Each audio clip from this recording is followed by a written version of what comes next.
Hello, everyone. Welcome to the Dr. Music Podcast. Once again, special thanks to my return visitors and my subscribers. Always appreciate you. If you're not a subscriber, please consider hitting that button. I got a great guest with me today. I got Mr. Doug Aldrich. Doug, one of the great guitar players of our time. He's written songs and played with legends like Ronnie James Dio, David Coverdale, Glenn Hughes, and so many more. Since 2016, Doug has been a member of the Dead Daisies and released more than a dozen records with the band, which is just crazy. Doug and the Daisies continue their prolific trajectory and are set to release a new album of blues covers called Lookin For Trouble. The album comes out on May 30th on the Fame Malaco Records label. Super cool record, man. Doug, it's great to have you. Thanks, Scott. Thanks for having me on. And yeah, we're really excited about the album. So appreciate you, pumping it. Yeah, definitely, Cool. man. It deserves every ounce of my energy for sure. This is a great record. It's kind of off the cuff. It was kind of unexpected, wasn't it? Yeah, absolutely. We didn't plan on it. We were, basically we went down to Fame Studios to just a change of scenery, like hit a lot of history there. And it was going to be just a writing session for for our last album, and we were we were really inspired and got some great work done. And Fame is just got tons of history, and one of the ways that a studio like that can stay alive, is they do a lot of tours. So there would be like um, every day around dinner time, they'd bring in 20 or 40 to 60 people, and they would do a tour, and they would talk about like that, oh, this is the spot where Aretha Franklin was, this is the piano that she played. I never loved a man. And this is where Dwayne Allman shook hands with Wilson Pickett. He was standing right over there when he said, I think we should do Hey Jude or whatever, all these stories. And then these old blues guys and the muscle, the, the Swampers that played with, Skinner and all those. So we got inspired. It would be around dinner time. We'd be like, let's knock it on the head. Let's have a glass of wine or whatever. And we'd start listening to music. And it was like, well, our stuff's set up. Let's go have a jam. It was just like, let's do it. And we, it's a great group of songs that we ended up with. We just kind of jammed through stuff, and we went through, say for example, Crossroads, and we would listen to we listened to the Cream version, we listened to the original version, and there's all these other versions, and we decided, let's do something different with it. Let's just mess around with it, and we recorded everything. We didn't know that it was going to end up being a record, but we kind of used like a Zeppelin kind of groove on that as a influence of starting the groove, kind of like Celebration Day, Hmm. and that was like our take on the groove for Crossroads, and then we just went from there, and then we put another part in. We felt like it, let's let's like not be afraid to do stuff, Right. and then that ended up being a version. And the beauty of it was that a lot of that stuff, the majority of it was John singing live and in a vocal booth that, had a lot of history to it. And um, we just, it was a good vibe. So mistakes and all, we just kept it, And another example was um, The Thrill Is Gone. You know, I don't know. It's a perfect song. You can't. There's no way you can redo it any better than the way BB did it. I mean, that's like trying to like, Hey Joe, Jimi Hendrix's version is perfect. You can't. How could you redo that or Right. whatever? There's all these songs like that. Ain't No Sunshine. Is perfect. The original. Mhm. And so like, but we decided, well, let's do. Thrill Is Gone, but let's do it in a 6/8 feel.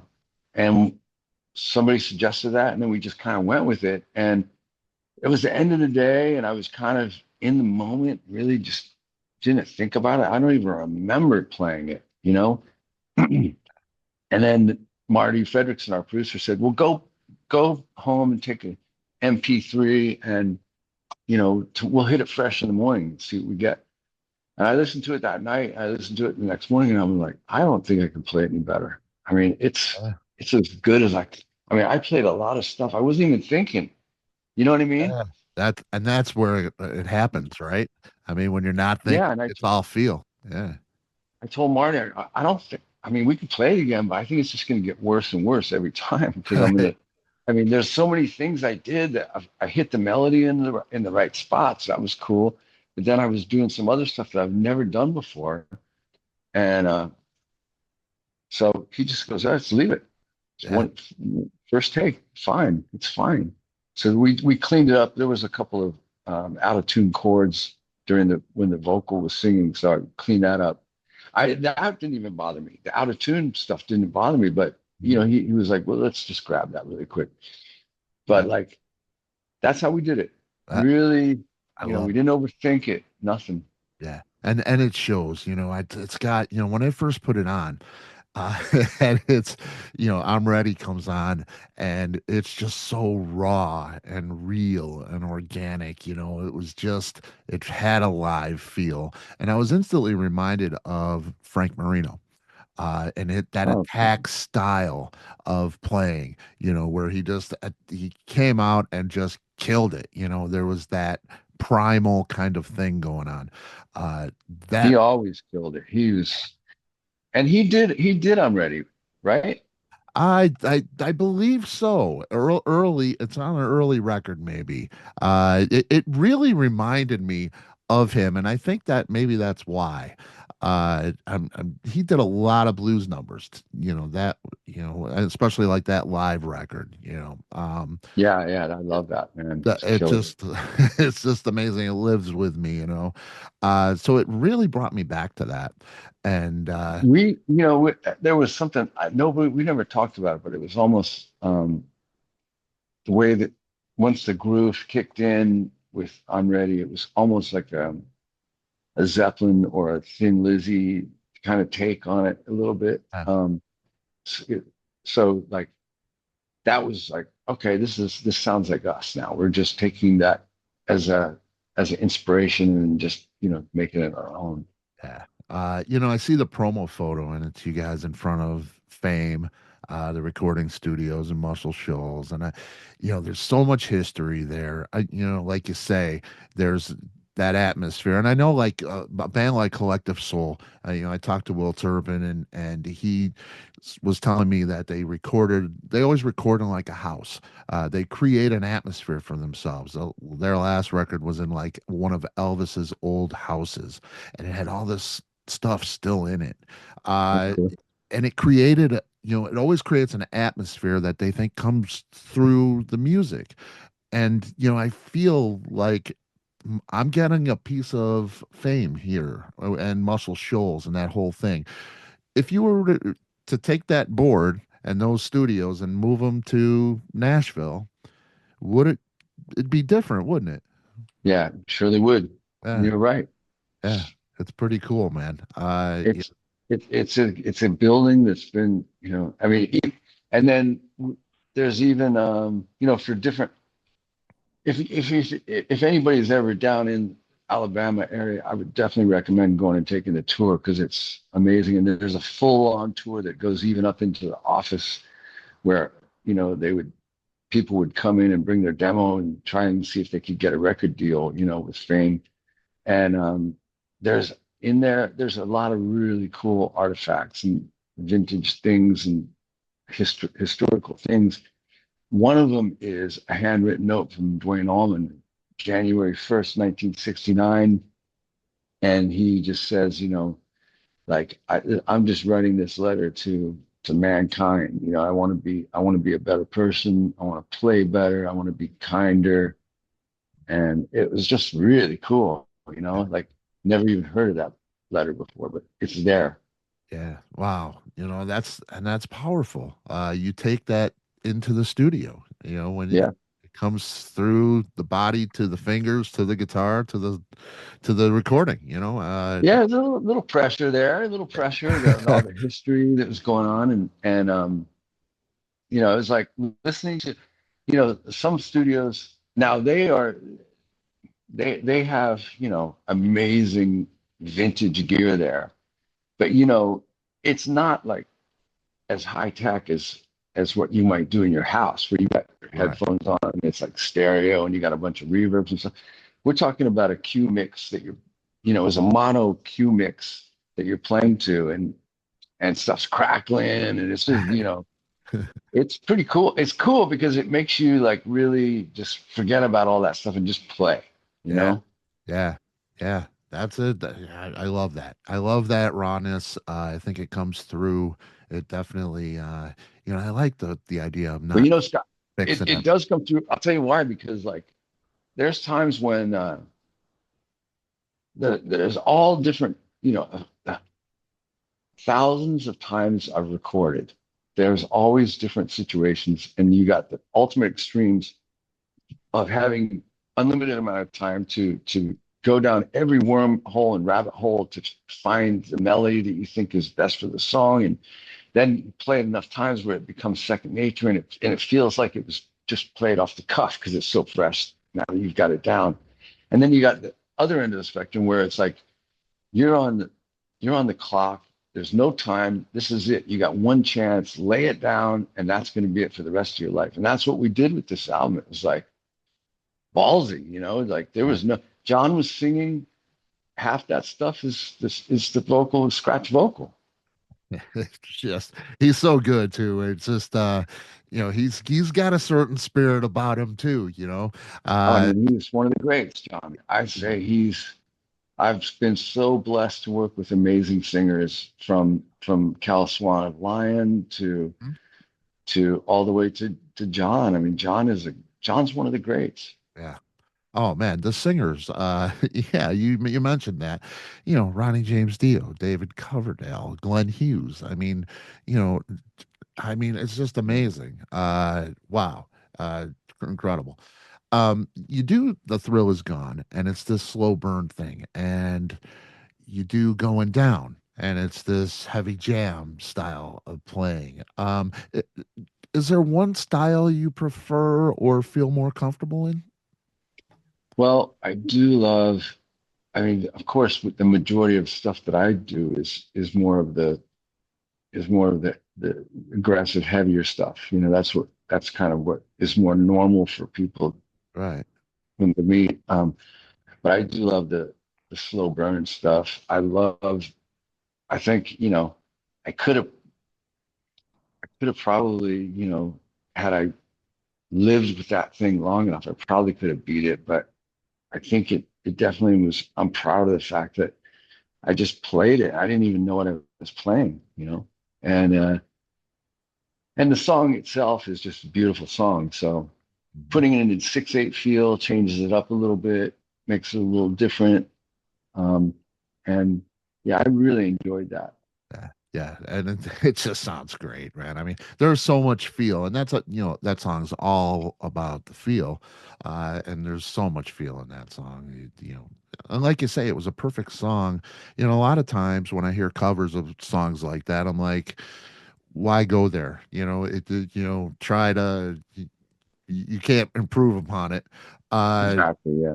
but man, it's a It's great. just it's a different take on it. We didn't want to, Mhm. there was a couple songs that we kept them more closer to what the original was. Like Born Under a Bad Sign, we pretty much did that pretty much straight up. Mhm. I think because we were just, maybe that day we didn't feel like getting too deep into it, but there's other songs that we did a whole, I mean, when people hear Black Betty, that is probably the one we went the furthest on and just changed it up. Yeah. Um, and we're really excited about people hearing that one. Yeah, yeah, and it's cool too because we get the Ram Jam thing, and that's the one Yeah, everybody knows, of yeah, course. yeah. Uh, but it's great to take it back to the roots. I feel like this goes back to the blues roots of the song. Well, yeah, the real, I think, um, you you have to correct. You could correct me if I'm wrong, but the real one was Oh, I can't. lead lead belly, and it was just a vocal by itself. And I think it came from people working in the fields, Mhm. singing, making songs up, just because there was nothing else to do. Yeah, They're working in the fields, or they're farming, or cotton, or whatever. And his song was, oh, Black Betty, yeah, that's all it was like. Basically, that was it. And so then the Ram Jam version is super high energy and it's killer. yeah. But we didn't want to take, we wanted to do something different. So we experimented with a couple different grooves, and then that basically melody with finger picking on the dobro kind of stuck out as Okay. being pretty cool. Yeah, yeah, and I hear that dobro, man, and it's just all feel, man. It's just so much feel to this record. It's just really, really Thanks. cool. Who's playing that blues harp? Michael Devin. Michael Yeah, Devin is, wicked. oh man, Oh, he threw down. I mean, it was just like, and this was wow. these were all like one takes. He did complete one takes. He would do it like, if he was lucky, he got a chance to do it two or three times, and then we would just pick one, maybe put it together out of two or something. But Uh, there was a lot of stuff that was just one take. He just blew it, and he's just, you don't really talk about that stuff that much, because yeah, he's known as a singer and bass player. right. That's what he's. But Yeah. when we were in Whitesnake together, we used to do a little bit. Me and him, I'd play some slide, and he'd play the harp, and he loved it because people got a chance to see something different about him. And and then this situation came up, and John plays harp as well. But Michael definitely, it was like, yeah, let me have a go, and then it was like, okay, well, let's just get Michael to do it. We didn't even, or John's a great, John plays great guitar, and John played guitar on the album too, a little bit. Okay. He, Yeah. played on probably half the album, played some, rhythm guitar stuff on one Right. side. I was on the other side. David was on the other side. Ah. Yeah. And I think about that with you, and you've had great guitar players with you too. You had Reb, Yeah. who's an amazing player. Yeah. Um, and you got David Lowy there. You got John playing. You've had some guys on the other side. What's the most complicated thing about, especially like Reb, is he's a lead player as well. Yeah. Is does it get complicated when you, especially when you're writing like original material, who does In what and things like that? in the beginning, we were both kind of in the. I think that's something that it's funny, man, because like with the Dead Daisies, the first thing David Lowy said was, "Look, I'm playing rhythm, you're playing lead. That's it. There's no That's mistake." perfect. Yeah. And with Whitesnake, it was kind of like David, he doesn't think about. He's like, let them work it, let them figure it out. Right. And Right. two lead guitar players, it's like there's one light bulb that's got to get screwed in. You got two lead guitar players. They're both, Yeah. so they're in the Think about that. beginning. Yeah. Yeah, there was definitely some competition in the beginning, because I hadn't up until that point I hadn't really worked with another guitar player that All right. much, maybe just jams or something.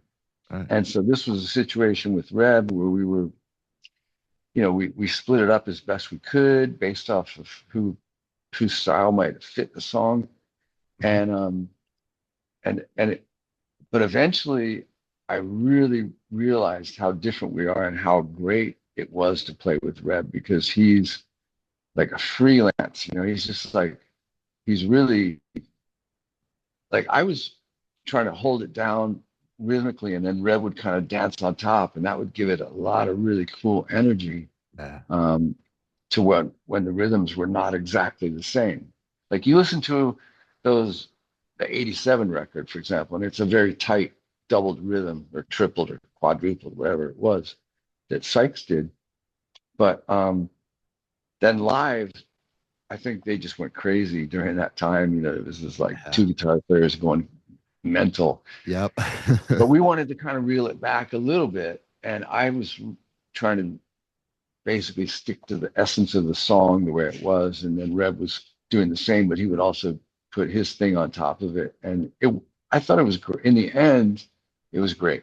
Oh In the yeah. beginning, we had a little competition, but I love Reb, and he actually filled in on the Dead Daisies last year where Right. I was out sick. So Yeah. Yeah. And yeah, and I wanted to ask you about that too. yeah, It's a road that I don't know how much you like to go down that road, but that's the question that everybody really has, and really the only one that matters. How do you feel? How's your health? I feel great. I'm doing really You look good. great, my friend. Thanks, man.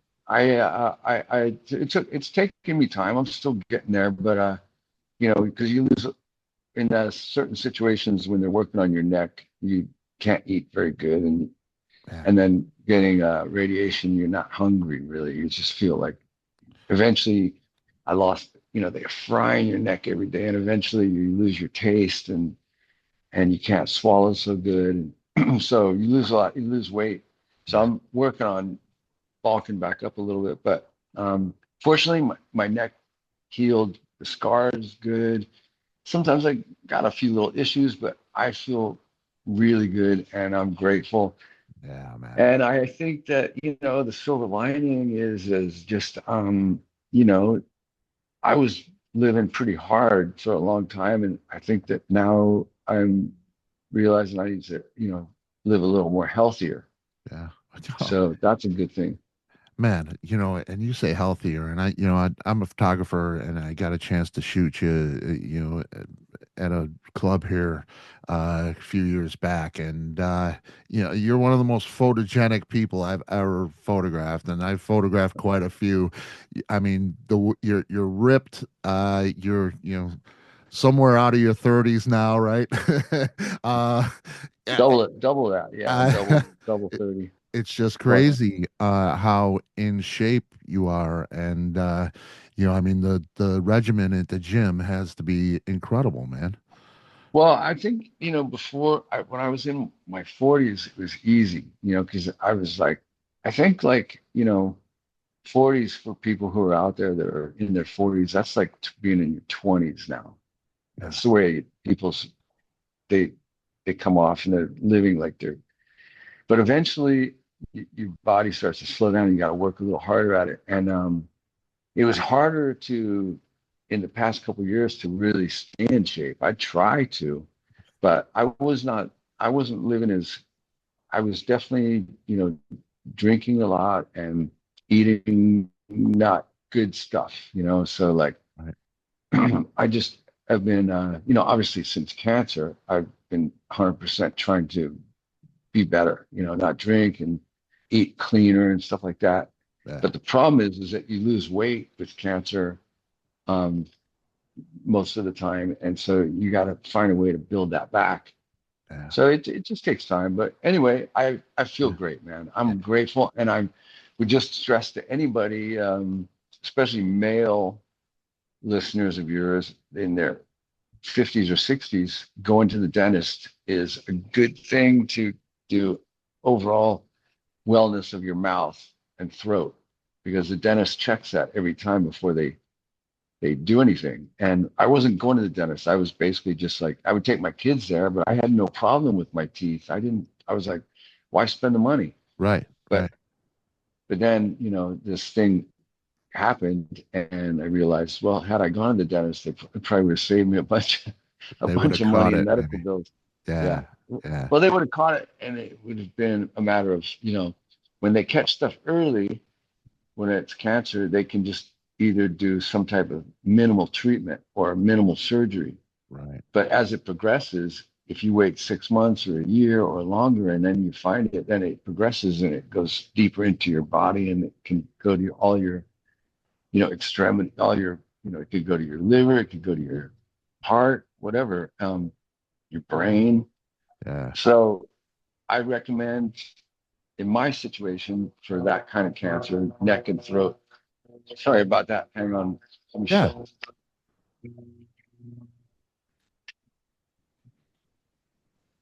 military exercises over Los Angeles. Of course there are. Now, yeah, I would recommend getting checked. Yeah, It's worth it because even at 60 plus, there's a lot of time left to live. So you don't want to be absolutely. getting hammered by some health problem. Yeah, absolutely, man. Well, you look great, and Thanks, bro. it's good to have you here, man. Uh, Walking the dog on the record, and I can't help but go back to the Aerosmith version. That's the one I grew up with, of Me course. too, and it's a Yeah, great version. and Sarah Tomek. That brings me to Sarah, Yeah, uh, Steven Tyler's drummer. I had a chance to see her. I just met her over Christmas. She played with John Blasucci. He's got this Luminar Christmas thing. And, I didn't expect much of a drummer from a Christmas show, right? Uh, wow. She is just, she can play everything, man. I mean, she is animal when she wants to go. She's a beast, man. She is just incredible. She's a The, badass. Yeah, she really is, and she's a badass person too. I got a chance to talk to her after the show. What a great personality. She's just so cool. she Uh, surely is. Yep. yeah. Did she played on the record, correct? Yeah, she played on the record, and she was also a big part of writing. Getting the we for the previous album, Light 'Em Up. She Okay. was helping us with pre-production, and she's badass. And so we're there, we're writing and stuff, but then we were set up to record, and she's there, and she know, she basically is she's a Nashville cat, so Hmm. she could play anything, Yeah. anything that you asked her to play, she can do anything. Yep. It was great to meet her because she's so cool. But man, what a beast on drums. I really She look for. really is. What's the impact going to be like in yeah, because she's a member of the band now, right? I mean, she's a No, permanent actually, member. she's not. She isn't. Okay. That was a session where we were just doing a writing session, and then she recorded the album. So she's there. We took the pictures with her Okay. because she was there and she played on the record. But it was and not that she couldn't be in the Dead Daisies. Of course she could. Hmm. But we have Tommy Cofettis who's Yeah. playing with us still, and Tommy is he is he had been in and out of the band a couple times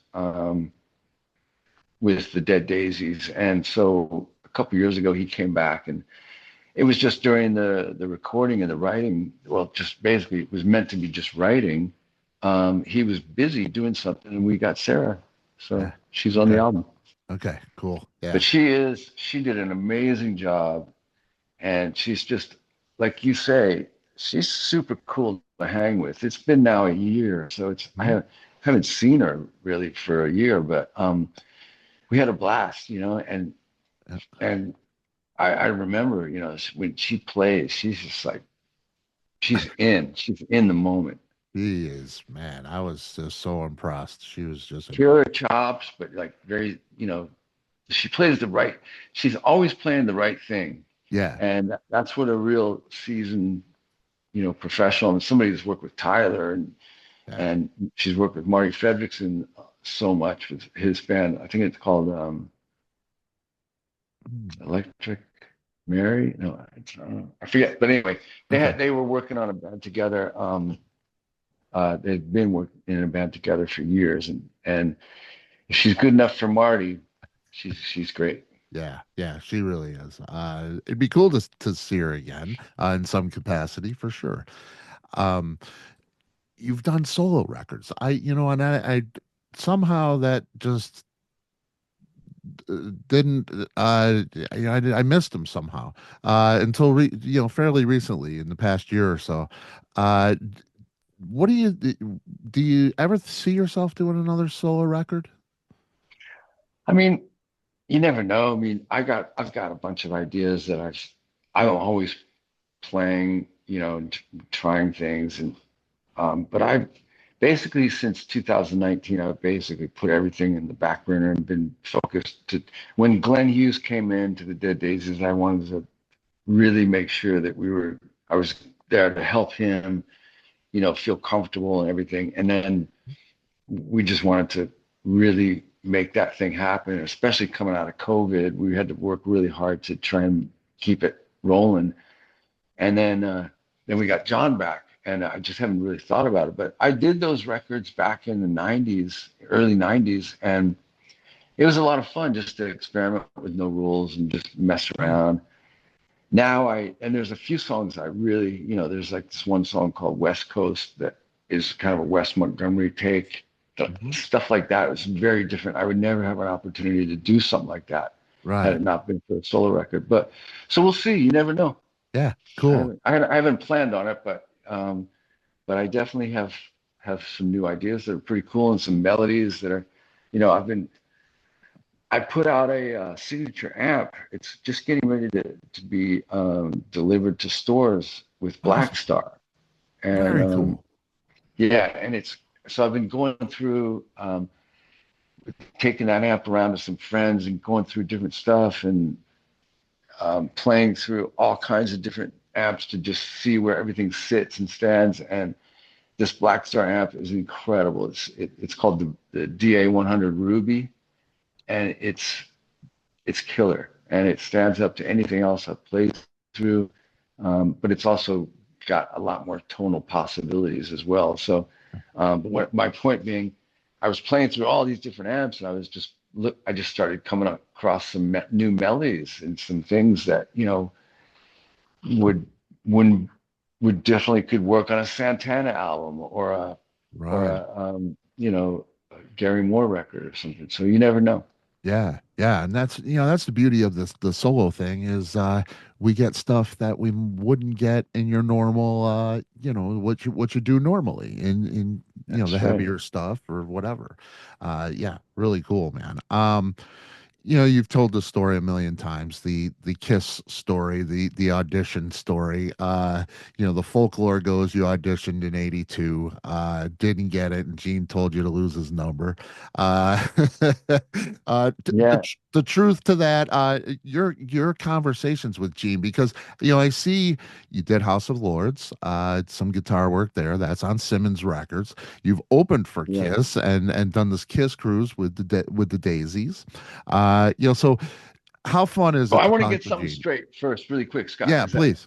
I I sometimes, I tell the story and I was telling it because I thought it was funny that Gene said lose my number. I wasn't trying to, start any Yeah. problem. I'm not angry. I mean, the bottom line is I was just a kid and these guys were seasoned professionals. And so like I think everything worked out the best it possibly could. I wasn't Cool. ready, but that was a good experience. Like you think about the times in your life, you don't always think about all the victories. You think about the failures that you Hmm. missed out on, and then you learn from it. Well, it And makes you who you are now, you know? yeah, but Yeah. in the press, sometimes I would see the press and be like, Gene Simmons told Doug to lose my number. Uh, And I didn't mean it like that. I meant it like it was funny. I called him trying to get, my friends and I wanted to go see Kiss. I'd never seen him. I played with him, but I'd never seen him. And he was he was doing what any guy he was probably 30 or something at that point. I don't know. right, Maybe he was younger. And he just was like, what are you doing? He'd calling me kid, or whatever. And right, right. so, but I noticed the other day I was on, something came out about Gene. I clicked on it and it on Twitter, and I found out that Gene's blocked me. I'm blocked from Gene Simmons.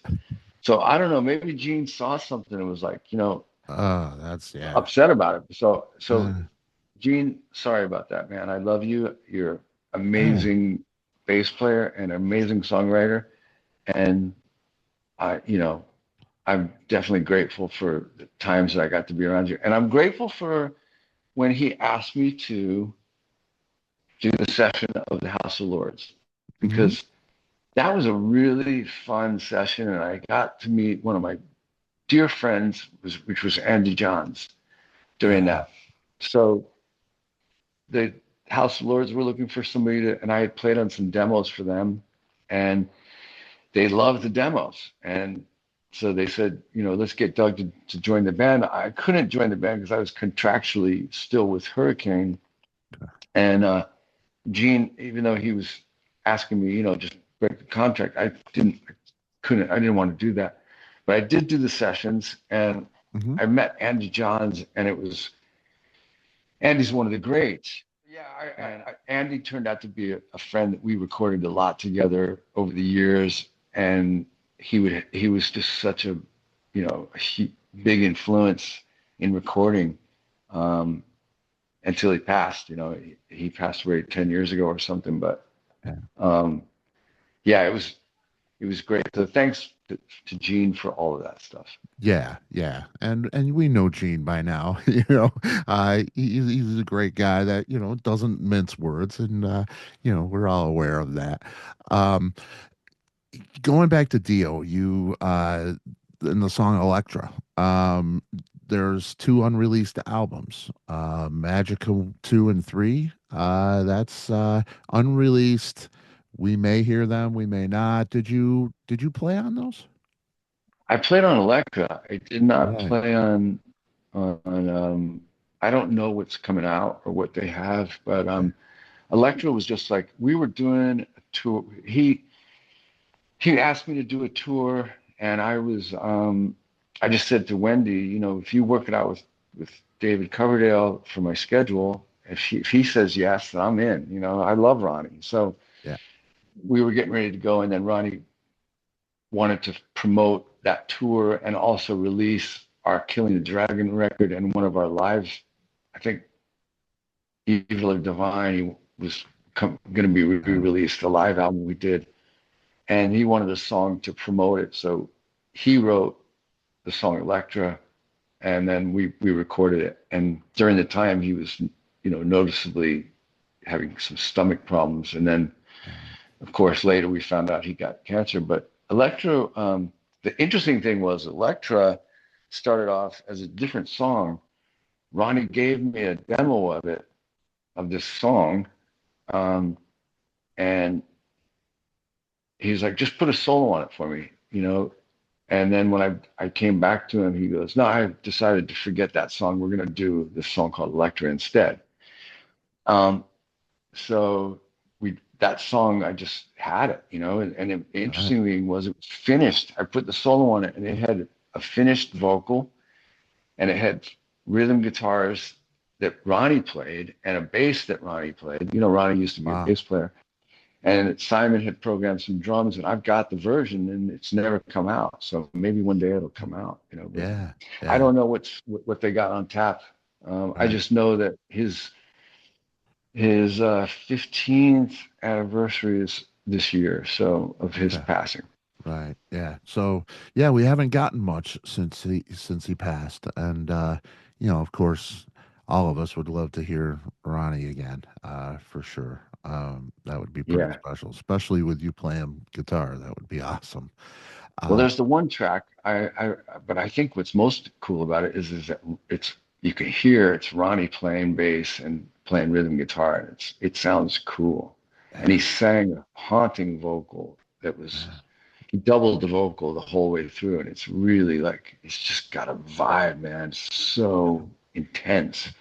I think I had it for several years, and I told Wendy about it, and nobody ever wanted to hear it. They were yeah. emotionally not ready. But Okay. anyway, we'll see what happens. Maybe it'll come out at some point. Yeah, would be cool. Would be cool.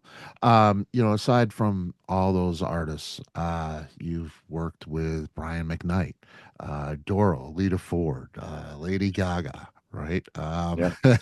That doesn't even begin to scratch the surface. If you had to pick a piece of music that maybe you're most proud of, or means the most to you, is there a piece of music that sticks with you, closest to your heart? I mean, um, recently the Thrill Is Gone was definitely a cool moment.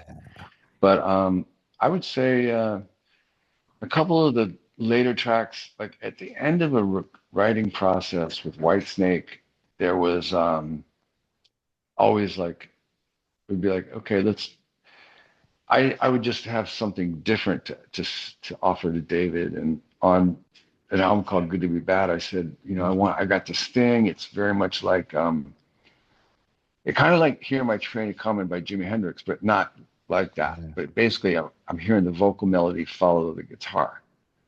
And he's like, okay, cool. So we worked on this song called Till the End of Time, and it turned out to be it's a really cool song. If any people haven't heard it, definitely go check it out on Good to Be Bad. It's the last track. Mhm. And then the last track that I wrote with David, I wrote the music for it, Forevermore. I just had this epic piece. And David was like done with writing. He said, I pretty much need to put an end to it because I mean, it's like we've got an album that's really cool, but I had this one last idea, and I played it for him, and he liked it. It ended up being the title track, and it's probably my favorite. I'm the, like I'm really proud of that track. So, Forevermore.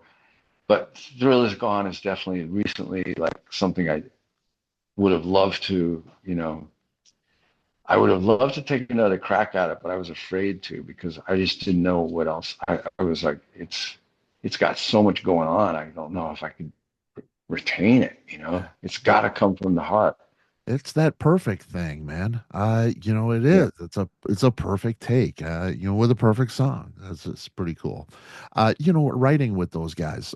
You've had a chance to write with all of those people that we've mentioned. yeah. Was there some one of those guys in particular, not the standard?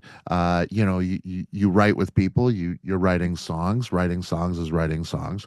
But was there anything, who was the most unique about uh writing with out of all those guys? Even John, like, did somebody have a unique take on writing songs that wasn't like anybody else? Well, John's super. Yeah, they're all different, but Yeah. John's super funny because John, he's got these sunglasses on, and at the time he was smoking.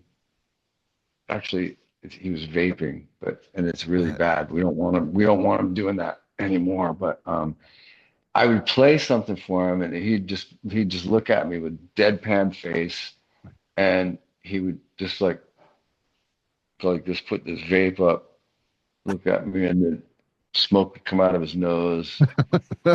And no, it would be like zero, nothing. It'd be like, John, did you hear what I just played you? What do you think?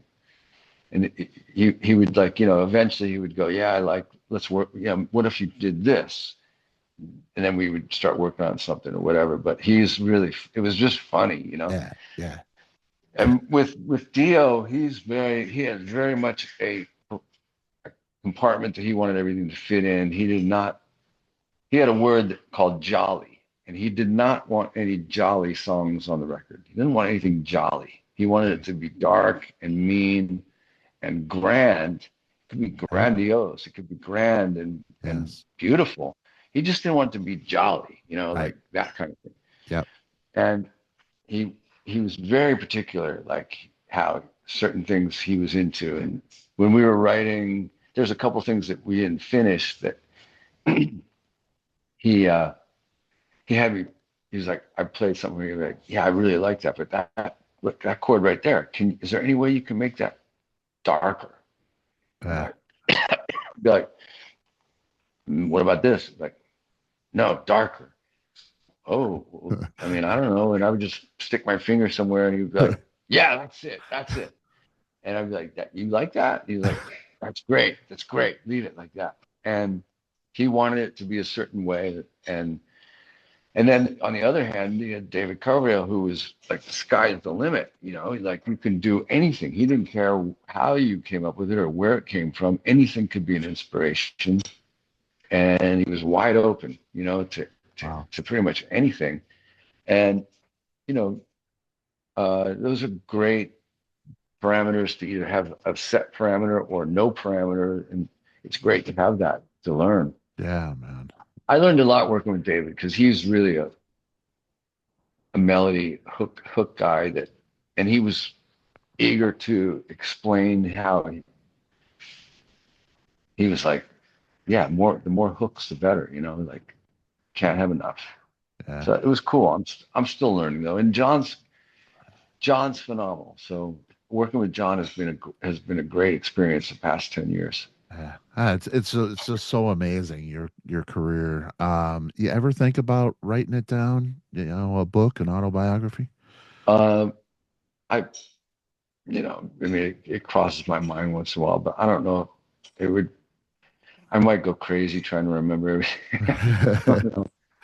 But I had definitely have had not just musically, but there's been a lot of things that have happened to me that were interesting or just ironic or like things that happened to me that I can't even believe, good and bad, that Oh, happened. So, oops, yeah, sorry about that. I lost you for a yeah. second there. Okay. Yeah, But yeah, well, no plan, but you never know. I mean, yeah, one day maybe somebody will help me with it or something like that. But I yeah. have some great stories. Great stories. I'm sure, man. You know, so many places you've been, so many people you've worked with, and you know, great personalities, man. And it's really it's great to see, man. Are you going to be touring? Yeah, we got a tour. We've got two or three legs this year. We just got back 2 weeks ago from a Europe tour. We're actually going back to Europe in June, Okay.